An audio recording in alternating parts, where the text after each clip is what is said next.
ನೋಡಿ, ಇವತ್ತು ಕರ್ನಾಟಕದಲ್ಲಿ ಕಾಂಗ್ರೆಸ್ ಪಾರ್ಟಿ ಸರ್ಕಾರ ಇದ್ದಂಥ ಸಂದರ್ಭದಲ್ಲಿ 3 ಬೈ ಎಲೆಕ್ಷನ್ ನಡೆದವು. ಸಂಡೂರು, ಶಿಗ್ಗಾಂವ್ ಮತ್ತು ಚನ್ನಪಟ್ಟಣದಲ್ಲಿ.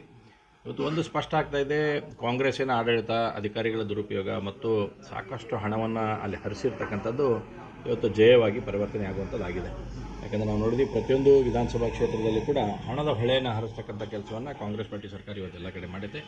ಅದರ ಪರಿಣಾಮವಾಗಿ ಇವತ್ತು ಸೀಟ್ನಲ್ಲಿ ಸ್ವಲ್ಪ ವ್ಯತ್ಯಾಸ ಆಗಿದೆ. ಇವತ್ತು ನಾವು ಶಿಗ್ಗಾಂವ್ ಮತ್ತು ಚನ್ನಪಟ್ಟಣವನ್ನು ಗೆಲ್ತೇವೆ ಅನ್ನತಕ್ಕಂಥ ವಿಶ್ವಾಸ ನಮಗಿತ್ತು. ಅದರ ಕೊನೆಯ ಹಂತದಲ್ಲಿ 2-3 ರೌಂಡ್ ಲಾಸ್ಟಿಗೆ ಇನ್ನೂ ರಿಸಲ್ಟ್ ಫೈನಲ್ ಆಗಬೇಕಾಗಿದೆ. ಸಂಡೂರು ಕ್ಲಿಯರ್ ಆಗಿದೆ ಅಂತಕ್ಕಂಥ ಮಾಹಿತಿ ಮಾಧ್ಯಮದಲ್ಲಿ ಬರ್ತಾಯಿದೆ.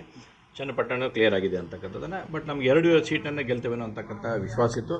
ಆದರೆ ಇವತ್ತು ಕಾಂಗ್ರೆಸ್ ಪಾರ್ಟಿ ಸರ್ಕಾರ ಯಾವ ರೀತಿಯಾಗಿ ಅಧಿಕಾರದ ದುರುಪಯೋಗ ತೆಗೆದುಕೊಳ್ಳುವ ಮುಖಾಂತರ ಹಣದ ಹೊಳೆಯನ್ನು ಹರಿಸಿ ಸೀಟನ್ನು ಗೆಲ್ಲುವಂಥದ್ದಾಗಿದೆ. ಆದರೆ ಸಂಡೂರಿನಲ್ಲಿ ಕೂಡ ನಮ್ಮ ಅಭ್ಯರ್ಥಿಗಿರ್ತಕ್ಕಂಥ ಬಂಗಾರು ಹನುಮಂತವರು ಭಾಳ ಒಳ್ಳೆಯ ರೀತಿಯಾದಂಥ ಫೈಟನ್ನು ಕೊಟ್ಟಿದ್ದಾರೆ. ಅಲ್ಲಿ ನೋಡಿದರೆ ಭಾಳ ದೊಡ್ಡ ಪ್ರಮಾಣದಲ್ಲಿ ಅಲ್ಲಿ ಸರ್ಕಾರ ಎಲ್ಲರೂ ಕೊಟ್ಟುಕೊಂಡು ಮಾಡಿದರು. ಶಿಗ್ಗಾಂವದಲ್ಲಿ ಕೂಡ ಮಾಡುವಂಥ ಕೆಲಸ ಆಗಿತ್ತು.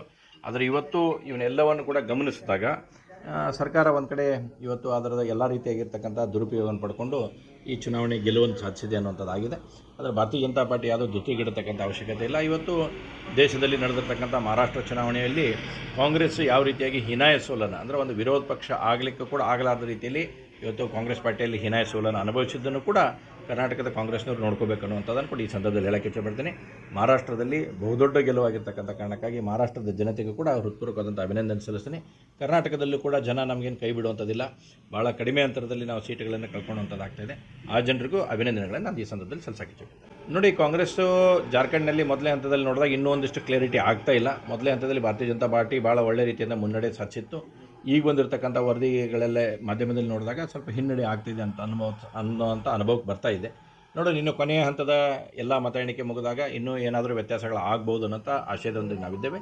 ಕೊನೆಯ ಹಂತದ ಬಂದ ಮೇಲೆ ಅದರ ಬಗ್ಗೆ ರಿಯಾಕ್ಷನನ್ನು ಕೊಡ್ತೇನೆ. ಹೇಳಿದ ಆಗಾಗಲೇ ರಾಜ್ಯದಲ್ಲಿ ಕಾಂಗ್ರೆಸ್ ಆಡಳಿತ ಇದೆ. ಅದರ ಜೊತೆಗೆ ಹಣ ಮತ್ತು ಅಧಿಕಾರಿಗಳ ದುರುಪಯೋಗವನ್ನು ಪಡಿಸಿಕೊಂಡು ಇವತ್ತು ಎಲ್ಲ 3 ಕ್ಷೇತ್ರದಲ್ಲಿ ಬಹಳ ದೊಡ್ಡ ಪ್ರಮಾಣದಲ್ಲಿ ಇಡೀ ಮಂತ್ರಿಮಂಡಲನ ಎಲ್ಲ ಕ್ಷೇತ್ರದಲ್ಲಿ ಇಳಿಸುವಂಥ ಪ್ರಯತ್ನ ಮಾಡಿದ್ದಾರೆ. ಮಂತ್ರಿಮಂಡಲದ ಎಲ್ಲ ಮಂತ್ರಿಗಳು ಕೂತ್ಕೊಂಡು ಏನೇನು ವ್ಯವಸ್ಥೆ ಮಾಡಬೇಕಾ ಎಲ್ಲ ವ್ಯವಸ್ಥೆ ಮಾಡ್ತಕ್ಕಂಥ ಕೆಲಸವನ್ನು ಕಾಂಗ್ರೆಸ್ ಸರ್ಕಾರ ಮಾಡಿದೆ. ಅದಕ್ಕೆ ಅನುಗುಣವಾಗಿ ಇವತ್ತು 3 ಸೀಟುಗಳಲ್ಲಿ ಕಾಂಗ್ರೆಸ್ ಪಾರ್ಟಿ ಜಯವನ್ನು ಸಾಧಿಸಿದೆ. ಇಲ್ಲ, ಆದರೆ ಆ ಥರ ಯಾವುದಿಲ್ಲ. ಇವತ್ತು 3 ಕ್ಷೇತ್ರದಲ್ಲಿ ಭಾರತೀಯ ಜನತಾ ಪಾರ್ಟಿ ಒಗ್ಗಟ್ಟಾಗಿ ಹೋರಾಟ ಮಾಡಿತ್ತು. NDA ಅಂದರೆ ಚನ್ನಪಟ್ಟಣದಲ್ಲಿ BJP ಮತ್ತು JDS ಕೂಡ ಅಲ್ಲಿ ಹೋರಾಟವನ್ನು ಮಾಡಿದ್ದೇವೆ. ಇಲ್ಲಿ ಉಳಿದ ಕಡೆನೂ BJP ಶಿಗ್ಗಾಂವ್ ಮತ್ತು ಸಂಡೂರಿನಲ್ಲಿ BJP ಹೋರಾಟ ಮಾಡಿತ್ತು. ಇಲ್ಲಿ ಜನತಾದಳ ಕೂಡ ಎಲ್ಲ ರೀತಿಯಿಂದ ಸಪೋರ್ಟ್ ಮಾಡಿತ್ತು. ಆ ರೀತಿಯಾದಂಥ ಏನು ಪ್ರಶ್ನೆ ಇಲ್ಲ.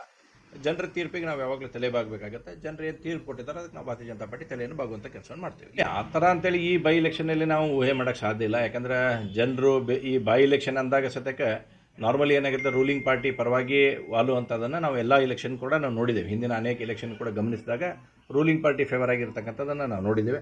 ಇದರಲ್ಲಿ ಭರತ್ ಬೊಮ್ಮಾಯಿಯವರು ಏನಾಗಲಿ ಅಥವಾ ಬಸವರಾಜ ಬೊಮ್ಮಾಯಿಯವರು ಎಲ್ಲಿ ಟಿಕೆಟ್ ಕೊಡ್ರಿ ಅಂತ ಕೇಳಿದ್ದಿಲ್ಲ. ಆದರೆ ಪಕ್ಷ ಕೊನೆ ಹಂತದಲ್ಲಿ ತೀರ್ಮಾನ ಮಾಡ್ತಾ ಅವ್ರಿಗೆ ಟಿಕೆಟ್ ಕೊಡಬೇಕನ್ನುವಂಥದ್ದನ್ನು. ಎರಡನೇದು JDS ಅವ್ರದ್ದೇ ಆಗಿರ್ತಕ್ಕಂಥ ಕ್ಷೇತ್ರ, ಅವ್ರು ಏನು ಡಿಸಿಷನ್ ತೊಗೊತಾರೆ ಅದಕ್ಕೆ ನಾವು ಬದ್ಧ ಅನ್ನುವಂಥದ್ದನ್ನು ಕೂಡ ನಾವು ಹೇಳಿದ್ವಿ. ಹೀಗಾಗಿ ಅಲ್ಲಿ ಕುಮಾರಸ್ವಾಮಿ ಅವರು ಏನು ಡಿಸಿಷನ್ ತೆಗೆದುಕೊಂಡಿದ್ದಾರೆ ಅದಕ್ಕೆ ಪಾರ್ಟಿ ಬದ್ದಾಗಿತ್ತು. ಅದಕ್ಕೆ ಯಾಕಂದರೆ ಅವ್ರಿಗೆ ಸೀಟ್ ಬಿಟ್ಟುಕೊಟ್ಟಾಗ ಅವ್ರು ಯಾರನ್ನ ಅಭ್ಯರ್ಥಿ ಮಾಡ್ತಾರೆ ಅವ್ರು ಮಾಡುವಂಥ ಪ್ರಯತ್ನ ಅಲ್ಲಿ ಆಗುತ್ತೆ. ಶಿಗ್ಗಾಂವದಲ್ಲಿ ಬಸವರಾಜ ಬೊಮ್ಮಾಯಿಯವರು ಕೂಡ ಭಾಳ ಸ್ಪಷ್ಟವಾಗಿ ಹೇಳಿದ್ರು, ನನಗೆ ಯಾವುದೇ ಕಾರಣಕ್ಕೂ ಟಿಕೆಟ್ ಬೇಡ ಅನ್ನುವಂಥದ್ದನ್ನು ಸ್ಪಷ್ಟವಾಗಿ ಹೇಳಿದ ಮೇಲೂ ಕೂಡ ಕೊನೆಯ ಹಂತದಲ್ಲಿ ಪಾರ್ಟಿ ತೀರ್ಮಾನ ತೊಗೊತ ಆ ತೀರ್ಮಾನಕ್ಕೆ ಅನುಗುಣವಾಗಿ ಎಲ್ಲರೂ ಕೂಡ ಕೆಲಸ ಮಾಡಿದ್ದಾರೆ. ನಮಗೆ ಗೆಲ್ತಾರೆ ಅನ್ನೋಂಥ ವಿಶ್ವಾಸ ನಾವು ಇದ್ವಿ. ಆದರೆ ಕೊನೆಯ ಹಂತದಲ್ಲಿ ಅಲ್ಪಸಂಖ್ಯಾತರ ವೋಟ್ ಬ್ಯಾಂಕು ಮತ್ತು ವಿವಿಧ ವೋಟ್ ಬ್ಯಾಂಕ್ಗಳನ್ನು ಏನು ಅವರು ಕ್ರೋಢೀಕರಿಸೋದ್ರಲ್ಲಿ ಸಫಲರಾಗಿದ್ದಾರೆ ಅನ್ನೋಂಥ ಮಾತನ್ನು ಹೇಳ್ತೀವಿ. ಒಂದು 101% ಇರಬಾರ್ದು. ಇವತ್ತು ನಾವು ಅನೇಕ ವಿಷಯಗಳನ್ನು ಕಳೆದ 1.5 ವರ್ಷದಲ್ಲಿ ನೋಡಿದಾಗ ಅಲ್ಪಸಂಖ್ಯಾತರ ತುಷ್ಟೀಕರಣ ನೀತಿ ಪರಮೋಚ್ಚ ಅವಧಿಗೆ ತೆಗೆದುಕೊಂಡು ಹೋಗ್ತಕ್ಕಂಥ ಕೆಲಸವನ್ನು ಕಾಂಗ್ರೆಸ್ ಪಾರ್ಟಿ ಸರ್ಕಾರ ಮಾಡಿದೆ.